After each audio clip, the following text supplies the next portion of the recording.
Mapagpalang araw po sa inyong lahat. Welcome to DJ Sean Stories. Turn on your notification bell, like and subscribe para sa crime stories araw-araw. Kung ano ang iyong itinanim, siya ring aanihin. Naniniwala ka ba sa kasabihan na ito? Ang bawat kilos natin ay may kaakibat na resulta. Kung mabuti ang iyong ginawa, mabuti din ang babalik sa iyo. Kung masama naman ang mga ginawa mo, masama din daw ang babalik sa iyo. Simple pero tila minsan hindi natin maisa sa buhay ng tama. Para sa ating kwento ngayon, balikan natin ang kinahantungan ng isang babae na nakarma dahil sa kanyang ginawa. Ang pagkatuklas. May 3, 2014, isang normal na araw para sa housekeeper ng isang hotel na pangalanan lang nating Jane. Si Jane ay nagtatrabaho sa isang 4-star hotel sa Guangzhou, China. Umakyat si Jane sa isang kwarto na kaka-checkout lang ng guest para linisin ito. Pagpasok niya sa room 316, nagulat si Jane dahil malinis at walang nagulo sa kwarto. Inisip na lang noon ni Jane na baka ang umalis na guest ay masinop na tao. Maya-maya pa, nagsimula na si Jane sa kanyang trabaho. Nang nasa banyo na si Jane, napansin niyang barado ang dinadaluyan ng tubig sa sahig. Naisip ni Jane na baka mga buhok ang nagdulot ng bara, na madalas namang nangyayari. Kaya naman, kinuha ni Jane ang isang gamit na lagi din niyang ginagamit para pangtanggal ng bara ng banyo. Pero nagtaka si Jane kung bakit parang tila karne ang nakukuha niyang nakabara sa banyo. Nang i-check niya ito, dun na napagtanto ni Jane na hindi ito simpleng karne ng baboy. Ang hinala ni Jane, ito ay nagmula sa isang tao. Dahil sa takot, napasigaw na lang si Jane at tumakbo palabas ng kwarto. Nagsumbong si Jane sa front desk ng hotel at agad silang tumawag ng mga pulis. Naging isang crime scene na ang buong hotel at sa pag-iimbestiga nila, natagpuan nila ang isang plastik sa ilalim ng hagdan. Nang buksan nila ang plastik, tumambad sa kanila ang di umunoy ilang piraso ng hating karne ng baboy. Kinuha ng mga pulis ang natagpuan ni Jane sa banyo at ang nakuha nila mula sa plastik para dalhin ito sa laboratorio. Sa test, lumabas na ang nakuha ni Jane ay isang parte ng katawan ng isang babae. Kaya naman doon na itinuring ng mga pulis na ang nangyari sa loob ng hotel room ay isang kaso ng pagpatay. Subalit, sino nga ba ang babaeng biktima? Ang investigasyon. Sa investigasyon ng mga pulis, binalikan nila ang kuha ng CCTV ng mga nakarang araw at ang listahan ng mga guest ng hotel. Doon na nila nalaman na ang nag-check-in sa room 316 ay ang 28 years old na babae na si Yang Muking o Yeng. Si Yeng ay isang accountant sa isang malaking kumpanya. Si Yeng ay maputi, mahaba ang binti at magandang babae. Base sa kuha ng CCTV ng April 30, 2014 nang mag-check-in sa hotel mag-isa si Yeng. At makalipas ang 10 minuto, bumaba pa nga si Yeng sa lobby para manghingi ng toiletries sa front desk. Matapos nito ay hindi na siya nakita pang muli. Sinabi ng mga pulis sa pamilya ni Yeng ang nangyari sa kanya at sila ay lubos na nalungkot. Wala naman silang maisip na taong pwedeng gumawa ng krimen ng ganon sa dalaga. Binalikan ng mga pulis ang iba pang kuha ng CCTV. Doon nila napansin ang isang lalaki na ilang beses umakyat at bumaba sa loob ng hotel sa nakalipas na 3 araw bago matagpuan ang labi ni Yeng. Ang lalaki ay nakasuot ng purple na damit, blue na pantalon, itim na sombrero at nakasuot ng mask na itim.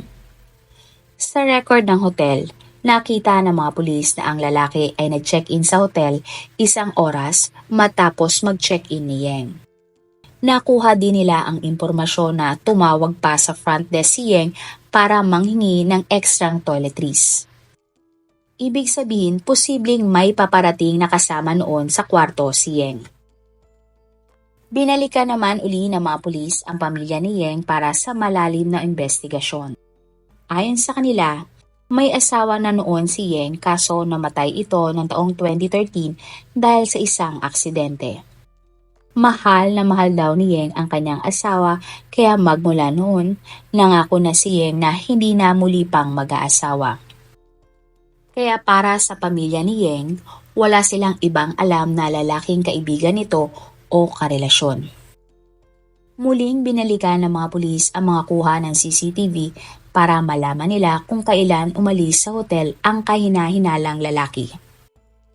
Doon na nila napansin na nag-check out ang lalaki at dala nito ang brown na bag na pagmamay-ari ni Yeng. Ang nasabing bag kasi ay ang mismong bag na dala-dala ni Yeng nang siya ay pumasok sa hotel. Nakita din ng mga pulis na may hawak ang lalaki na isang pulang plastik. Kalmado itong naglakad palabas ng hotel na tila walang nangyaring masama. Siniyasat ng mga pulis ang iba pang kuhaan ng CCTV sa kalye kung saan nagtungo ang nasabing lalaki. Dumiretso ang kahina-hinalang lalaki sa isang palengke at pumasok. Paglabas ng lalaki, wala na ang pulang plastik na kanyang daladala. Matapos nito, hindi na nakunan pa muli ng CCTV ang lalaki. Agad namang pinuntahan ng mga pulis ang nasabing palengke. Na-recover nila ang plastik sa isang basurahan. Base sa test, kumpirmado na ang nasa loob ng plastik ay ang labi ni Yeng. Ibig sabihin, ang gumawa kay Yeng ng krimen ay isang professional tulad ng doktor dahil sobrang perpekto nito. Alam kung ano ang gagawin niya sa labi. Pwede din daw na isang magbababoy o matadero ang nasabing sospek. Sa pagtatanong-tanong ng mga pulis sa paligid ng palengke, isang rider ng tricycle ang kanilang nakausap. Ayon sa rider, May 3, 2014, na may naging pasahero siya na nakasuot din ng sombrero at mask na itim. Inihatid niya ang lalaki sa isang hotel sa kabilang barangay. Nagtungo agad ang mga pulis sa nasabing hotel. Maya-maya pa ay pwersahan na nilang pinasok ang kwarto kung saan naka-check-in ang lalaki. Nagulat ang lalaki at nagtanong kung bakit siya inaaresto. Ang pagkakilanlan sa sospek. Ang lalaki ay kinilalang si Zhang Jian o John, 35 years old. Nalaman ng mga pulis na dati nang nakulong si John para sa kasong pagnanakaw. Nang makalaya si John, nagtrabaho siya bilang magbababoy o matadero. Sa interogasyon kay John ng mga pulis, sinabi niyang wala siyang ginawang masama at hindi niya inamin na siya ang pumatay kay Yeng. Hindi naman naniwala ang mga pulis kay John kaya hindi nila tinigilan ang lalaki. Nilaliman pa ng mga pulis ang kanilang investigasyon sa pagkatao ni John. Doon ay nalaman nila na ang driver na nakabangga sa asawa ni Yeng kaya ito ay namatay ay si John mismo. Pero kahit na siya ang nakabangga sa asawa ni Yeng, ilang taon lang nakulong si John at nakalaya din dahil ang nangyari ay isa daw aksidente. Napag-alaman din ng mga pulis na binayaran lang si John para gawin ang krimen. Si John ay binayaran na nagutos sa kanya ng 300,000 Chinese yuan o 2.3 million pesos. At ang nakakagulat, ang nag-utos pala kay John ay walang iba kundi si Yeng mismo. Dito na unti-unting natuklasan ang koneksyon ni Yeng kay John. Pero napaisip ang mga pulis na kung pinatay ni John ang asawa ni Yeng, bakit pagkatapos ng isang taon ay pinatay niya din si Yeng? Hanggang sa makalipas ang ilang araw ay umamin na si John na siya ang pumatay kay Yeng. Ayon sa kanya, hindi daw niya talaga kakilala si Yeng. Siya ay napag-utusan lamang at binayaran para patayin ito. Hindi naman sinabi ni John kung sino ang mastermind ng krimen. Pero para sa mga pulis, dapat lahat ng sangkot sa nangyaring krimen ay dapat maparusahan. Nang i-check ng mga pulis ang bank account ni John, doon na nila nakumpirma kung sino ang taong nag-utos kay John. Ang lalaki ay kinilalang si He Qiang o Harvey, 43 years old. Si Harvey ay isang public servant at may pamilya na. Pinuntahan ng mga pulis ang bahay ni Harvey at siya ay dinakip. Umamin naman si Harvey na kabit niya si Yeng at nagsimula ito 3 taon na ang nakakalipas. Malaki ang sahod ni Harvey kaya kahit ano daw ang hingin sa kanya ni Yeng ay naibibigay niya sa kanyang girlfriend. Sa pagkwento ni Harvey, hanggang sa isang araw, nalaman ng asawa ni Yeng ang tungkol sa kanilang bawal na relasyon. Subalit na mga oras na iyon ay mahal na mahal ni Yeng si Harvey at ayaw na nitong hiwalayan ang lalaki. Dito na sinabi ni Harvey kay Yeng na kung gusto niyang magkasama silang dalawa, dapat ay mawala na ang kanyang asawa na hadlang sa kanilang relasyon. Pumayag naman daw si Yeng at siya pa nga ang nagmukhahi na pagmukhaing isang aksidente lang ang nangyari. Kaya naman, kinontak ni Harvey si John dahil alam nitong kaya ni John ang trabahong kanyang ipagagawa. Pumayag naman si John na gawin ang masamang balak ni Harvey kapalit ng malaking pera at siya ay makakalaya din agad. Dahil nga ng una ay akala ng mga pulis na ang nangyari sa asawa ni Yeng ay simpleng aksidente lamang, nakalaya agad si John. Pero planado pala ang lahat. Nagtagumpay ang mga plano ni Harvey at Yeng.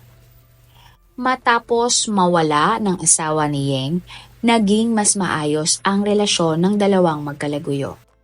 Makalipas ang 1 taon, hiniling umano ni Yeng kay Harvey na hiwalayan na nito ang kanyang asawa at iwan ang kanyang mga anak.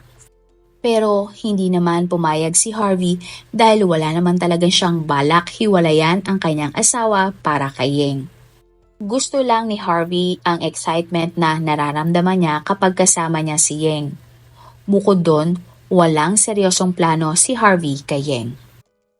Nagalit umano si Yeng nang marinig ang lahat ng ito mula kay Harvey. Ang buong akala kasi ng dalaga ay pananagutan siya ni Harvey at pipiliin siya kaysa sa pamilya nito. Nagsimula umanong i-blackmail ni Yeng si Harvey at sinabing magsusumbong siya sa pulis na hindi aksidente ang pagkamatay ng kanyang asawa. Dagdag pa ni Yeng, sasabihin pa niya sa mga pulis na si Harvey talaga ang may pakana ng lahat. Sinabi din ni Yeng na ibubulgar niya ang kanilang relasyon ni Harvey sa publiko. Pero ayaw ni Harvey na madawit ang pangalan niya sa mga kontrobersya at malaman ng kanyang pamilya ang bawal na relasyon na meron sila ni Yeng. Kaya naman bumuo siya ng isang plano at gumawa ng paraan para makalabas na sa kulungan si John dahil siya ay may panibagong ipag-uutos. Inutos ni Harry kay Harvey na patahimikin na nito si Yeng ng tuluyan bago pa ito makapagsumbong sa mga pulis. Pumayag muli si John sa pinag-uutos ni Harvey kapalit ng malaking pera. Ang pangyayari. Ayon kay John, plinano daw niya at ni Harry ang krimen, ilang araw bago ito mangyari. Nagkunwari daw si Harvey na makikipagkita kay Yeng sa isang hotel. 10 minuto bago pasukin ni John ang kwarto ni Yeng, tinext umano ni Harvey si Yeng para sabihin na siya ay papunta na. Kaya tumawag pa nga sa front desk si Yeng para manghingi ng extra toiletries para kay Harvey. Ang hindi alam ni Yeng, ang kakatok pala sa kanyang pinto ay si John, na siyang may masamang plano laban sa kanya. Nagulat umano si Yeng na ibang tao ang kanyang nakita. Sinubukan umano ni Yeng na paalisin si John pero bago pa man ito makasigaw, sinaktan na niya si Yeng. Hindi lang isa, kundi maraming beses sinaktan ni John si Yeng hanggang sa ito ay bawian ng buhay. Bago umalis si John sa crime scene, sinigurado niyang walang bakas si Yeng sa loob ng hotel. Kinasuhan ng mga pulis si John at Harvey ng murder para sa pagpatay nila kay Yeng. Sila ay pansamantalang ikinulong habang naghihintay ng trial. Ang trial ng kaso ng January 2015. Nang nagsimula ang trial ni John at Harvey, umami naman ang dalawa sa mga kasong isinampa laban sa kanila. Makalipas lang ang ilang buwan, napatunayang guilty si John at Harvey sa kasong murder. Pareho silang hinatulan ng bitay sa China. Subalit wala nang lumabas na balita kung naisagawa na ba ang hatol kina John at Harvey. Naniniwala ka rin ba na may karma ang lahat ng bagay na ginagawa natin dito sa mundo? Sa tingin mo, nakarma ba si Yeng at Harvey sa kanilang ginawa sa asawa ni Yeng? At kung mabibigyan ka ng pagkakataon na bigyan ng title ang ating kwento ngayon, ano ang iyong ilalagay? Marami pong salamat sa inyong panonood. Meron ba kayong mga kwento na gusto nyong i-share sa ating mga manonood? O kung may personal po kayong kwento na gusto nyong i-feature sa ating channel, i-comment down below nyo lang ang inyong mga suggestions. Para naman po sa dagdag kalaman, i-subscribe nyo din po at i-follow ang ating iba pang YouTube channel katulad ng Tagalog Facts and Mysteries by DJ Sean at Manila Boy Wonder Philippines. Marami pong salamat sa pagsuporta nyo sa aming mga channel. God bless everyone!